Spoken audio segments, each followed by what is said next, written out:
Good morning, good afternoon, good evening, wherever you're watching from. A little bit of a late start today. I was just surfing the web and lost track of time. Had a few minutes to kill there. I was actually looking up the Yucatan Peninsula, which is part of one of our upcoming stories for today. And got a little bit distracted, but that's okay. So how is everybody doing today? I hope you're having a great day, and that you had a great weekend as well. It's 21st of August. I mean, is it just me, or do you feel like this year is flying by? And as you can see, we've got lots of topics today.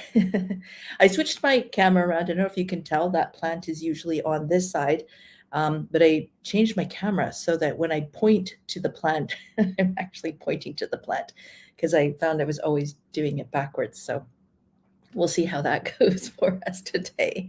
But yeah, let me know what you're doing, how you are doing.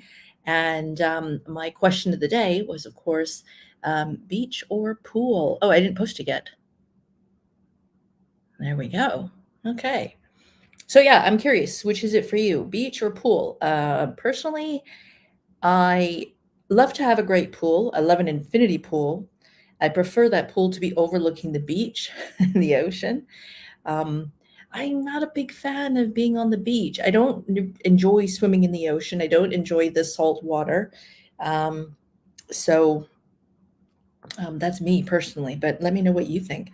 So off we go, and let's get started. We've got a lot of stuff in the news today. You can tell it's almost the end of summer because lots of stuff going on. And I think it's going to just continue to be the same for the rest of the year. So I did miss last weekend for videos, but that is my last weekend off for the summer and for the rest of the year. So you can expect just a ton of videos. One of the questions that I did want to ask you guys, so one of the YouTubers that I really enjoy following is Adventures of a Traveling Dawn. If you haven't checked out his channels, I highly recommend it, or his channel. It's not like Guga. He doesn't have like 4 or 5 channels lurking around. But Adventures of a Traveling Dawn, Benjamin O, he just recently did a massive trip to Europe, and his Greece videos, he's talking about the food and stuff like that, were absolutely amazing. His style is to include lots of B-roll, so lots of you'll see lots of video of the place where he's at, the city, that kind of thing, and the tourist attractions.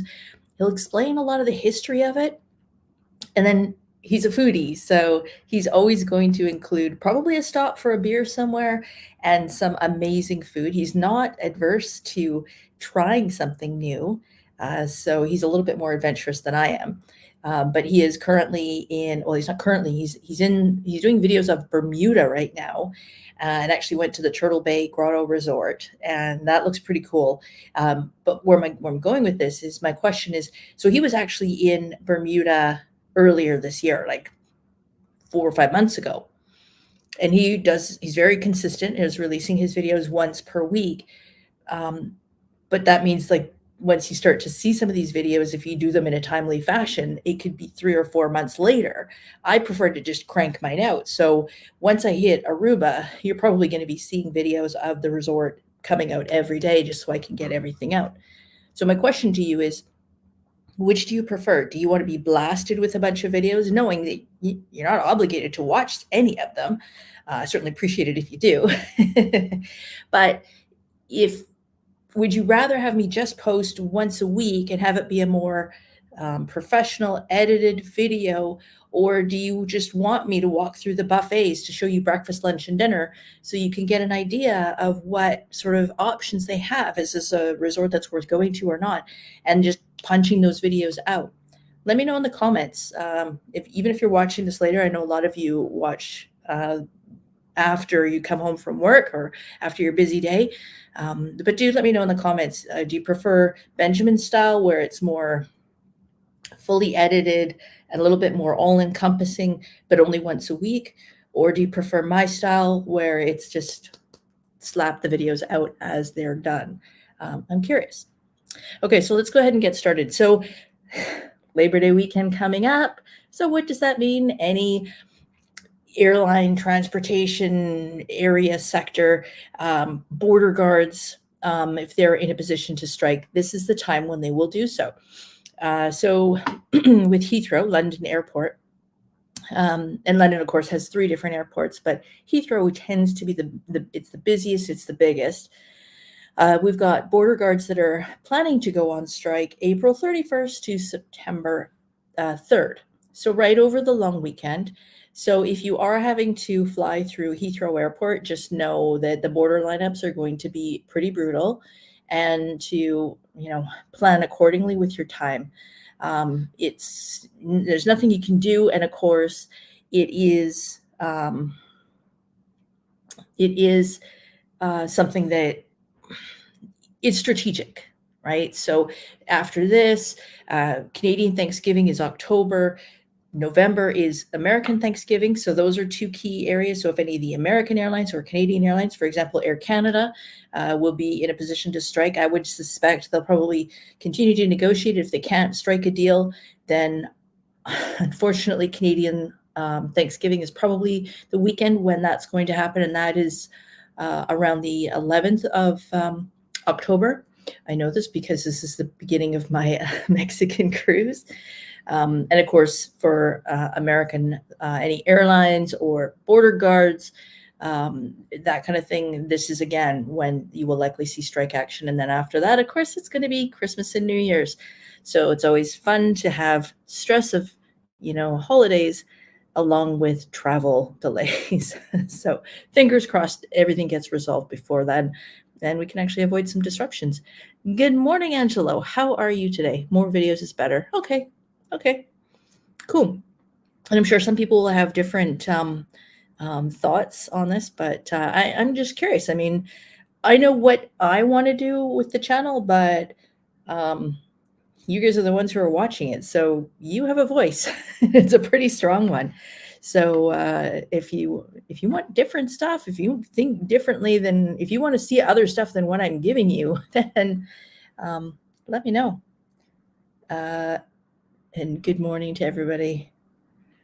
Nice little group chat going on. Okay, moving on to the next one. So the EU. So we've heard about the EU visas coming in, and they've been delayed. It is kind of a 2-part introduction that they're doing. So the EU entry-exit system is going to launch on 10th of November. This is going to be about €7, which is 11 Canadian dollars. American, you're somewhere in between there. This is applicable to anybody aged 18 to 70. And once you've purchased it, it's valid for 3 years. So if you're going back next year, once you've purchased it this year, you don't have to buy a new one next year. It would be 3 years that it would be valid for. This will apply to all visitors from non-EU countries. And then once you pay it, it is basically the tourist visa allows you to enter for a stay of up to 90 days. Beyond that, you would have to apply, and additional fees may apply to that. So yeah, they're finally making some moves on that. And then I think there will be more further restrictions and fees, etc., that will be coming up in 2025. But this is kicking it off. So at least we have lots of notice on this, and €7 is not huge amounts of money. Okay, next one. So yeah, this is a big one. So Italy's introduced new rules for tourists for the month of August. It was August 15th, so it was about almost a week ago. There's a major holiday called Ferragosto, and it means to say that there's going to be about 13 million Italians traveling around, plus millions of foreign tourists. So that means they've introduced some rules to mitigate some of the chaos. And I'll just jump to comments. Oh, Bojangle says I'm for more videos as well. Okay, good to know. Good. Thank you. Thank you for commenting. Appreciate that. Okay, so let me go back to my notes here. So what kind of rules are they implementing? For a lot of the beaches, you're going to have to book access via an app. I didn't read any information about any charges for that, but you do have to use an app so that they can restrict access. So if the beach is full, also on the beach, there's new rules: no plastics, no towels, no chairs. In some cases, most cases, I think, and of course, no smoking at all. And that's just, I mean, if you can imagine, 10,000 people coming to the beach, all of them smokers, and then all the cigarette butts that are going to be left on the beach for the next day. And I'm sure there are some smokers out there that, clean up after themselves, but yeah, it's an impact. In Sardinia, it's illegal to use rocks or other things to anchor the beach umbrellas. And the fine's actually 500 euros for non-compliance. So that's pretty heavy. And then in northeastern Olbia, the mayor has banned late night swimming and beach camping. Oh, and beach camping, as well as bonfires. So there's a lot going on with that. Oh,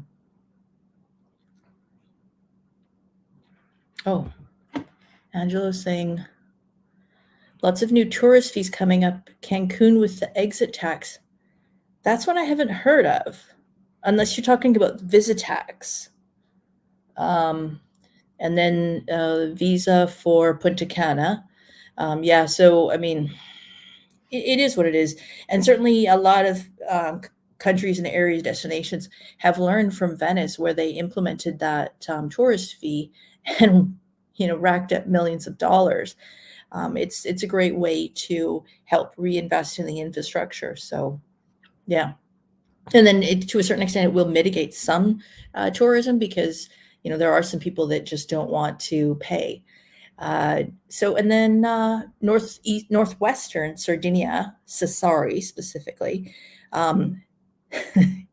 there's restrictions on loud music or outdoor music, and it's being cut off at 2 a.m. So, I see 2 a.m. maybe once or twice a year, so that wouldn't affect me. But for those of you who are more night owls, this might affect you. But resort areas of Platamona, I haven't been to Italy yet, so if I'm mispronouncing this, I apologize. Portoferro and Argentina, they've got an extension till 3 a.m. So you can party as much as you like. Angela's saying, need to look into seeing what Costa Rica is charging, looking into that for next year. Costa Rica is one that I haven't been to either. I'm just not a big fan of the really lush tropical, I guess because where I live, it's like natural rainforest. So I want something different when I go on vacation. Call me crazy. Okay, back to Italy. Rome, Florence, and Venice. There are stoplights for pedestrians. The point of this is they're trying to regulate the selfie use and keep people moving and stopping consistently. So instead of having people randomly stop, oh, I got to take a selfie in front of whatever, what they're doing is they're creating a traffic pattern, ideally so that people will stop when the light is red, and that's when they'll take their selfie. When the light's green, they're ready to move on. It's kind of an interesting idea. I mean, we'll see how it works, but I like the idea of it. In the Amalfi Coast, vehicles would be limited on the picturesque roads based on their license plates. So they're going to alternate between the odd and even numbered plates so they can restrict access if it becomes too busy. In Trentino region, the trails are being monitored. They'll close some of the trails when they get too busy. And then they're also expecting, I should have said this at the beginning, a lot of cruise ship passengers. So Genoa is expecting 65,000. Rome or Civitavecchia is expecting 59,000. Naples is expecting 45,000. Bari is expecting 25,000. And I think that's just until the end of the month. So when you consider that, you look at the Royal Caribbean ships, some of them are massive. And if they're carrying 6,000-7,000, or MSC, 6,000-7,000 passengers, I mean, in one day, that's a pretty massive influx. I mean, I know what it's like Vancouver, if we have a big concert in town. I mean, if you're coming to Vancouver, I think it's December 7th, 8th, 9th, 10th, maybe. Taylor Swift is going to be in town. You won't get a hotel. You won't get transportation. It's just going to be complete gridlock. So I would advise, unless you're coming for the concert, don't be in Vancouver at that time, because the Swifties will be out in force and it will be busy, busy, busy. Okay, oops, next one here. Getting through these pretty quickly. I wasn't sure how slowly this would go because that Italy one was a pretty pretty big section. Can't trust the forecast. Okay, I had to laugh this morning when I was reading some news articles and just getting updates on what's going on out there. You may have heard of Tropical Storm Gilma. This is the latest tropical storm on the wave of, what was it, Ernesto? And, the story headline read, Tropical Storm Gilma brings heavy rain over the Yucatan. So again, I told you at the beginning of the video, I was looking at, what defined the Yucatan Peninsula, because I was like, well, hold on a second. I know where Quintana Roo is. So let me just move my chair over because I keep hiding behind my list of topics. I know where Quintana Roo is, and that's basically from Merida, Cancun, down to Tulum and basically to the Belize border. And then you have Yucatan, which is the top, and that's where Merida, Chichen Itza, Ekbalam. If you haven't been there, that's a great one to see as well. All of that sort of section, like a triangle. And then you have Campeche, which goes down the side of the peninsula, and that all forms the Yucatan Peninsula. But here's the thing. I was reading about the storm, and it's in the Pacific. And I know some people struggle with geography, but the Pacific is like that way. Well, it's west, Puerto Vallarta, Cabo San Lucas, Mazatlan, Caribbean, Atlantic, Cancun side. So I'm like, so you think this storm, which isn't even a hurricane, is having an effect on, I meant to look this up, but I mean, essentially it would be like saying that there's a storm in New York and it's bringing rain to Seattle. There's a hurricane in Miami and it's making it rain in LA. So everybody makes mistakes. Let's just leave it at that. But anyways, the good news is with the storm, it is gaining power, and that's pretty common when they're out at sea. But it is away from land. At its closest, it was about 1,000 miles or 1,500 kilometers off the coast of Cabo San Lucas and the Baja California South. So it's tracking northwest, so it's tracking away from Cabo and away from Mexico. It could turn in at any time, depending on the weather. And here's the thing: they're watching, because this is a transition year between El Nino and La Nina. We are going into a phase where we're going. I think. Oh, now, and I'm getting this totally confused. I think we're going into the cooler one. The cooler one is La Nina. And so with that, on the Pacific side, it will cause the winds, it will cause the hurricanes to dissipate more rapidly. Whereas unfortunately, on the Atlantic side, what the effect is that it can help them build a little bit more.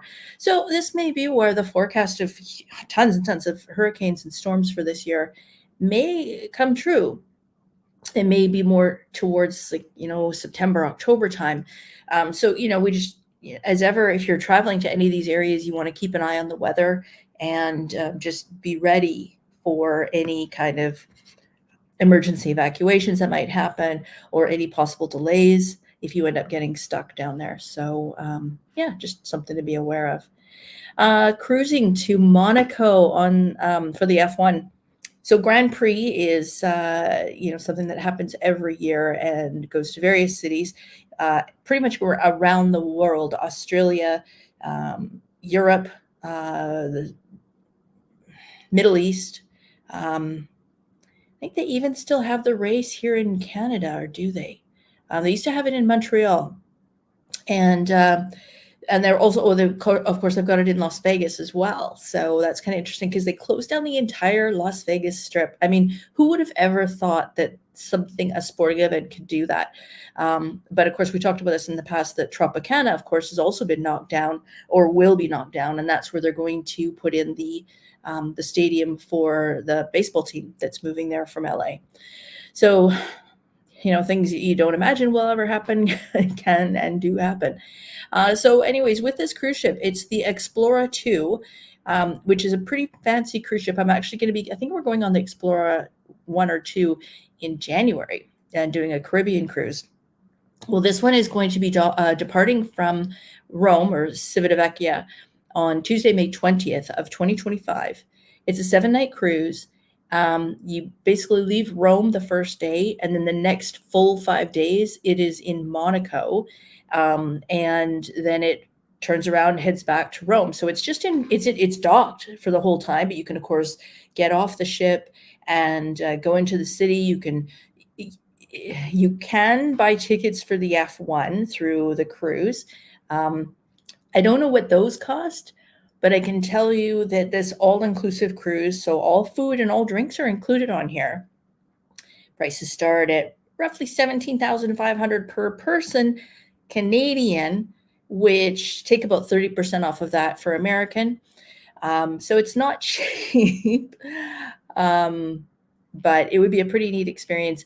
If for nothing else, I will say, quite frankly, I enjoy Grand Prix. I enjoy watching the F1, but Monaco is my least favorite course of all because it goes through the city, and once they start beyond that, it's virtually impossible to pass.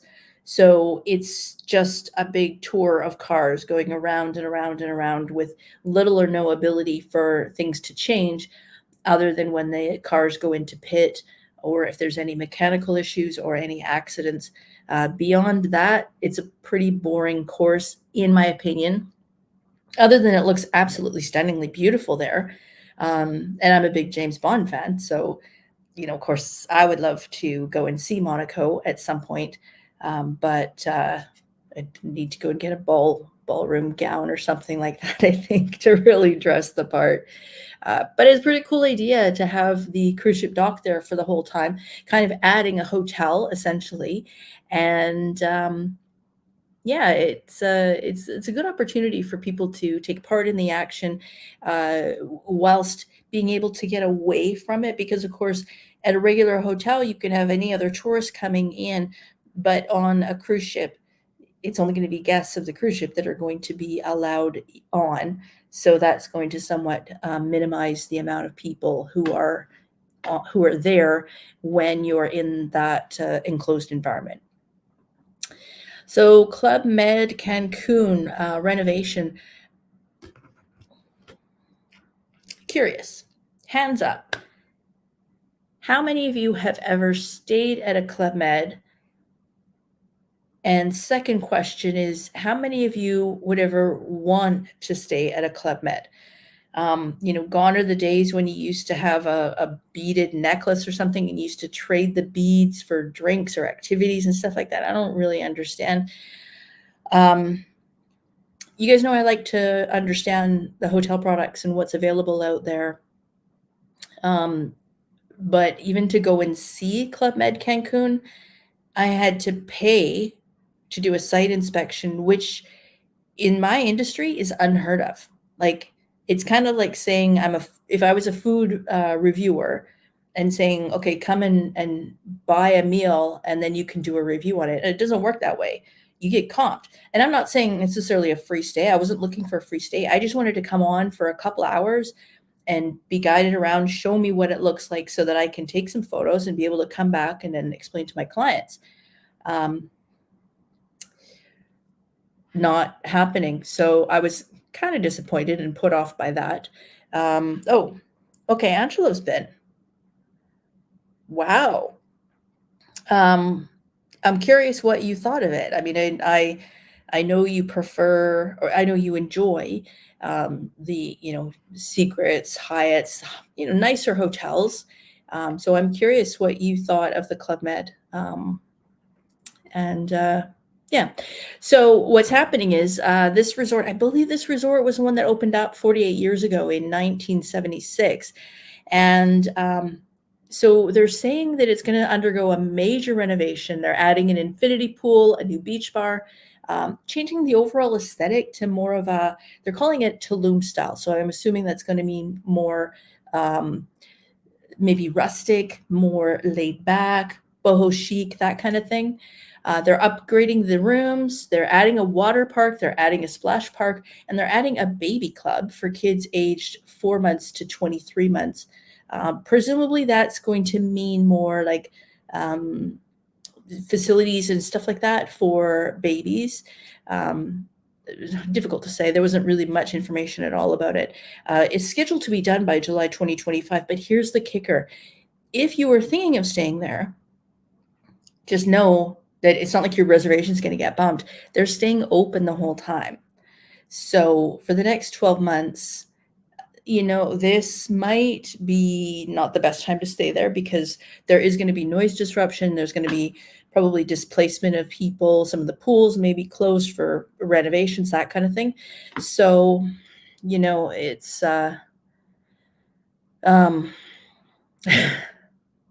yeah, it's going to be interesting to see how that all plays out. Shall we? There we go. I didn't do anything with the beads anymore. No, I know that's all changed. Back in the day, it was called Club Bed. If you know, you know. It's true. It was young, and the target audience was young, and yeah, if you know, you know.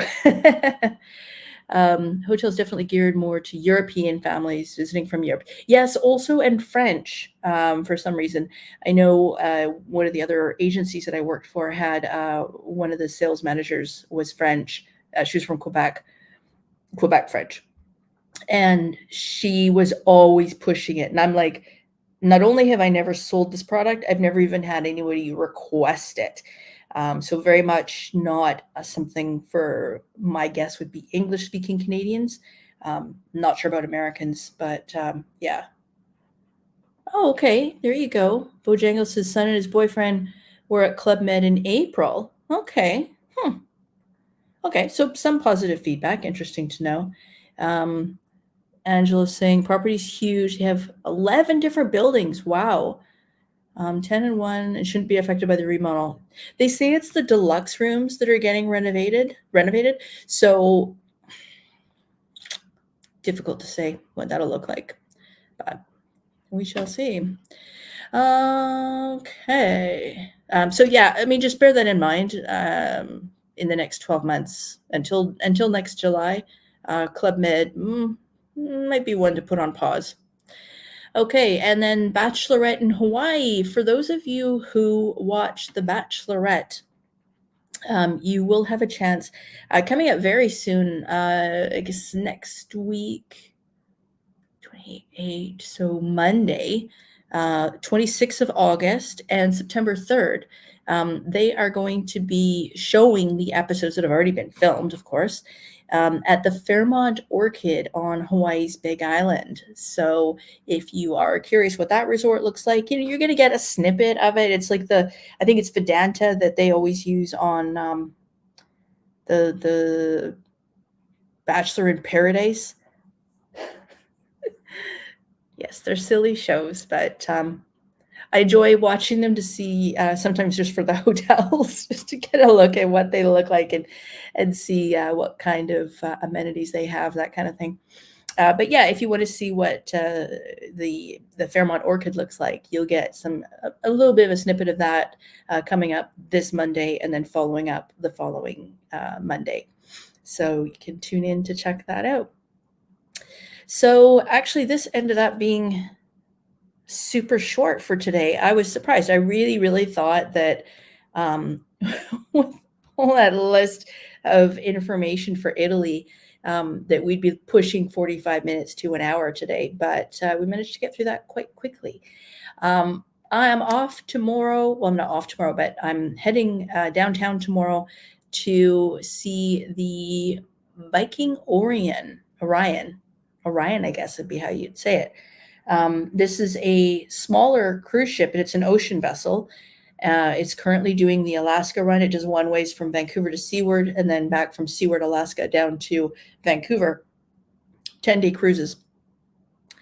And going to go and tour that tomorrow. So I will do a quick update video on that this weekend, just to give you an idea of what it looks like.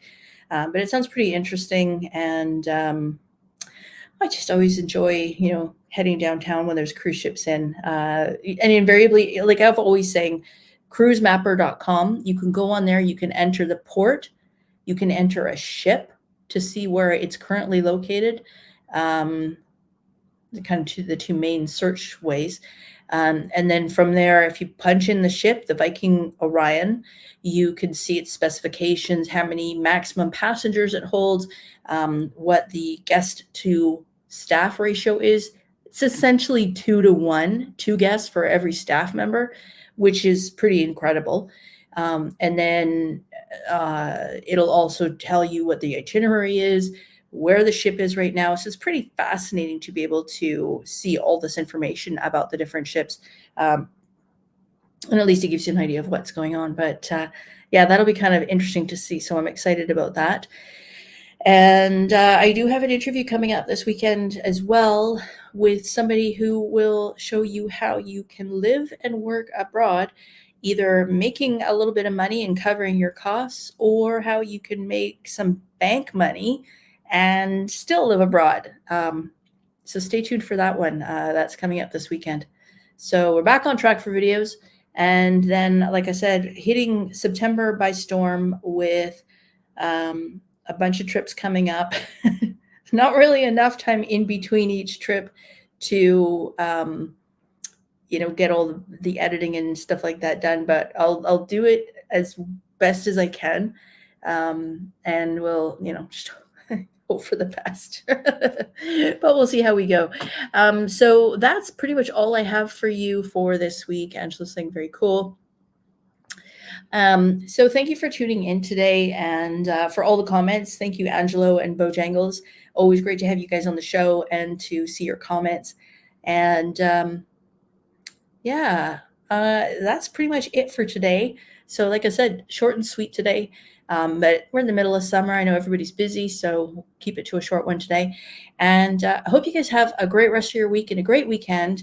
And we will be back next Wednesday, and lots more news topics. Like I said, things are heating up for the end of summer, so stay tuned for more information. And then going into about mid-September, we're going to start with our live videos in destination. Not quite sure how that's going to work. We'll figure it out. But we'll be on the beach in Aruba for some of them. I'll be in Mexico. I'm going to have to wait and see what my schedule's like for that, because it's a work trip. And then also the following week on a cruise ship. I think Wednesday is Puerto Vallarta Day, and I'm making chocolates, going to a chocolate workshop.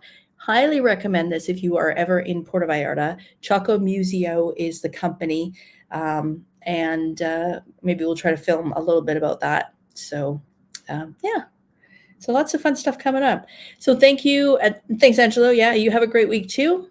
And we will see you all next Wednesday. So thanks for tuning in today, and take care. We'll see you on the next one.